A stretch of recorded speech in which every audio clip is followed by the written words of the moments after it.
હિતોપદેશ. દરેક વ્યક્તિને 4 ગ્રહ તો નડતા જ હોય છે: સંગ્રહ, આગ્રહ, પરિગ્રહ અને પૂર્વગ્રહ. કોઈ પણ વ્યક્તિનું અપમાન વિચારીને કરવું. સમય આવે એ વ્યાજ સાથે વસૂલ કરશે. કર્મનો સિદ્ધાંત એટલો જ: આપણે ઢોળેલું પાણી આપણને જ પાડે. મિત્રતા મનથી થાય, મતલબથી નહીં. જે મળવાનું હોય એ ગુમાવેલા કરતાં હંમેશા સારું જ હોય છે. નાના માણસને ક્યારેય નબળો માનવાની ભૂલ નહીં કરતા, કારણ કે ચમચી જેટલા મેળવણમાં પણ તપેલી ભરેલા દૂધને જમાવી દેવાની તાકાત સમાયેલી છે. 4 સિદ્ધાંત વ્યક્તિને સુખી કરે છે: બીજાને અનુકૂળ થવું, મનગમતું મૂકવું, કોઈ પાછળ ઘસાવું અને સહન કરવું. ખોટું બોલવામાં કરેલી ઉતાવળ અને સાચું બોલવામાં કરેલું મોડું જીવનમાં ઘણું બધું ગુમાવી દેવાય છે. ખોટી દિશામાં વધી રહેલી ભીડનો હિસ્સો બનવા કરતાં સાચી દિશામાં એકલા ચાલવું ઉત્તમ છે. ફકરો તો અસત્યનો હોય, બાકી સત્ય તો 2 લીટીનું હોય.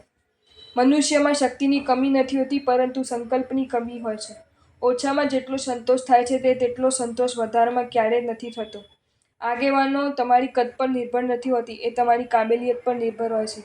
નારાજગી રાખવાથી બીજું તો શું જશે? સમય વીતતો જશે ને દૂરી વધતી જશે. જે વ્યક્તિ હાથથી કામ કરે છે એનું પેટ ભરાય છે, અને જે બુદ્ધિથી કામ કરે છે તેની તિજોરી ભરાય છે. સંતાનને સમય, સમાજ, સંસ્કરણ અને સત્સંગ આપો. અલગ બનો, અઘરા નહીં. આંખ ખુલે તો ઉઠ્યા, દ્રષ્ટિ ખુલે તો જાગ્યા કહેવાય. પરિપક્વતા એ નથી કે તમે મોટી મોટી વાતો કરો. પરિપક્વતા એ છે કે તમે નાનામાં નાની વાત સમજો. બીજાના વ્યક્તિત્વ પર પીએચડી કરવા કરતાં આપણી જિંદગી પર રિસર્ચ કરીએ તો વધુ સારું પરિણામ આવે.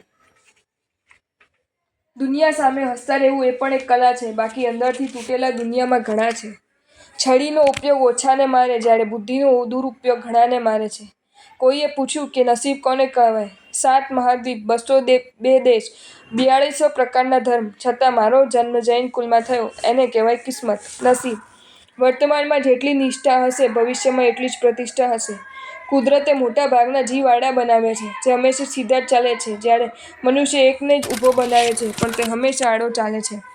શત્રુને મારવાથી એ ક્યારેય મરતો નથી. બીજા જન્મે પણ શત્રુ બની આપણને મળે, માટે શત્રુને ન મારતા, શત્રુતાને મારો.